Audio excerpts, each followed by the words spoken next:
6 de abril del 2026. Fuente rebelión.org. Título: ¿Cuánto cuesta y quién paga la guerra de Irán? Pluma: Alejandro Marcó del Pont. Parte 2. El bloqueo, lejos de asfixiar a Irán, se ha convertido en un negocio. Los escenarios de Goldman Sachs, Chatham House y Capital Economics son claros. Un conflicto corto de semanas y con daños limitados produciría un pico temporal del petróleo por encima de $100 por barril y un impacto global modesto. Pero un escenario prolongado de meses llevaría al Brent a 130 o $150. Recortaría el crecimiento mundial en medio punto porcentual y generaría estanflación. La Organización Mundial del Comercio advierte que Europa, gran importadora de energía, podría perder al menos un punto de su crecimiento. Para Estados Unidos, que es un exportador neto modesto gracias al petróleo de esquisto, el beneficio es relativo. Los consumidores pagan más en los surtidores, mientras la economía resiste mejor que sus pares. Sin embargo, la duración real del conflicto depende de si Hormuz se abre plenamente o si persisten los tránsitos selectivos, con peajes iraníes implícitos. Cada día extra multiplica los costos. La Organización para la Cooperación y el Desarrollo Económico, OCDE, publicó el 26 de marzo su último informe provisional. Las cifras son escalofriantes. El crecimiento global, que sin guerra habría sido revisado al alza en un 0.3% punto porcentual, se queda en 2.7% para el 2026. La eurozona apenas crecerá un 0.8%. Estados Unidos, que partía con una proyección del 2%, se ha quedado en el 1.7%. China mantiene el 4.4% gracias a sus reservas energéticas, pero Japón cae un 0.5%. Y en cuanto a la inflación, el G20 pasó del 2.8% previsto al 4% real. Estados Unidos saltó del 3% al 4.2%. La eurozona del 1.8% al 2.6%. Y el mundo entero paga la factura. El impacto en Israel ilustra cómo una guerra regional contagia incluso a los aliados más cercanos. El Banco de Israel recortó su pronóstico de crecimiento para el 2026 del 5.2 al 3.8, asumiendo que el conflicto termine a fines de abril. Si se extiende, el Ministerio de Finanzas habla de un crecimiento de apenas 3.3%. La movilización de reservistas y las alertas de misiles han reducido la oferta laboral, afectando el turismo y contraído el consumo. Las compras con tarjeta cayeron un 20% en las primeras semanas.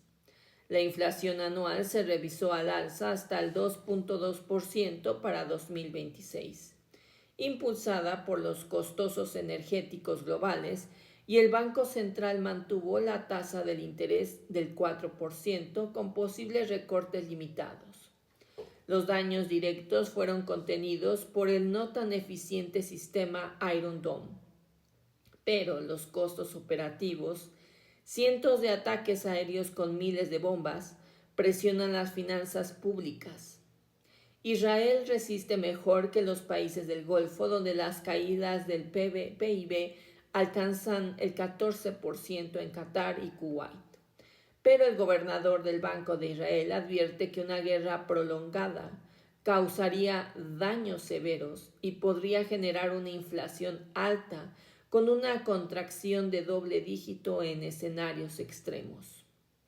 En el frente doméstico estadounidense, el conflicto de bonos del Tesoro y la deuda nacional revela una tensión estructural. El rendimiento del bono a 10 años subió más de 40 puntos básicos en las primeras semanas, desde el 3.96% hasta superar el 4.26%, impulsado por las expectativas inflacionarias y la necesidad de refinanciar 10 billones de dólares este mismo año. Las subastas muestran una demanda más débil de lo habitual. La Reserva Federal enfrenta un dilema clásico.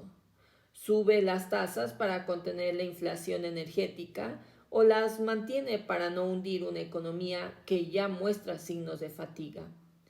Como en guerras pasadas, Irak y Afganistán costaron billones a lo largo entre veteranos, intereses y deuda, los pagos anuales de intereses ya superan el billón de dólares y desplazan prioridades nacionales. Los bonos del Tesoro, que deberían ser el refugio seguro por excelencia, reaccionan con una volatilidad inédita. Los rendimientos suben porque los inversores temen más la inflación persistente que una recesión inmediata. Las consecuencias políticas y sociales en Estados Unidos son quizá las más corrosivas de todas. La popularidad del gobierno ha caído en picada.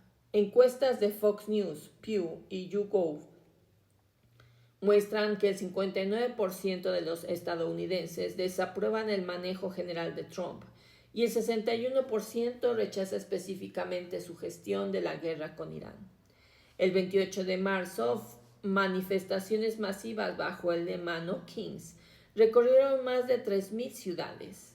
Cientos de miles de personas salieron a las calles de Manhattan, Los Ángeles, Chicago y decenas de capitales estatales para denunciar lo que consideran una guerra ilegal, la priorización del militarismo sobre las necesidades internas y los recortes en salud, mientras el gasto bélico se dispara.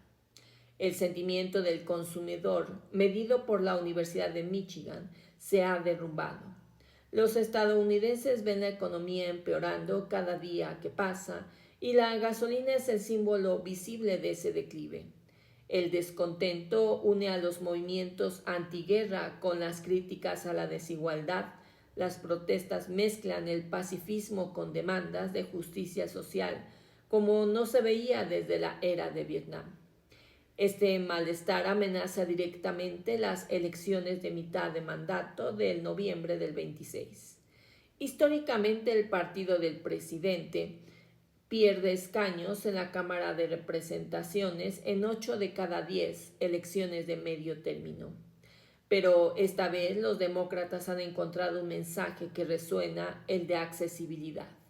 Mientras Trump prometió abundancia en su campaña del 2024, la realidad es que la gasolina cara erosiona cualquier beneficio fiscal que pudiera haber recibido los hogares del 30% inferior en estados clave para la elección de senadores: Michigan, Pensilvania, Wisconsin, Arizona, Nevada.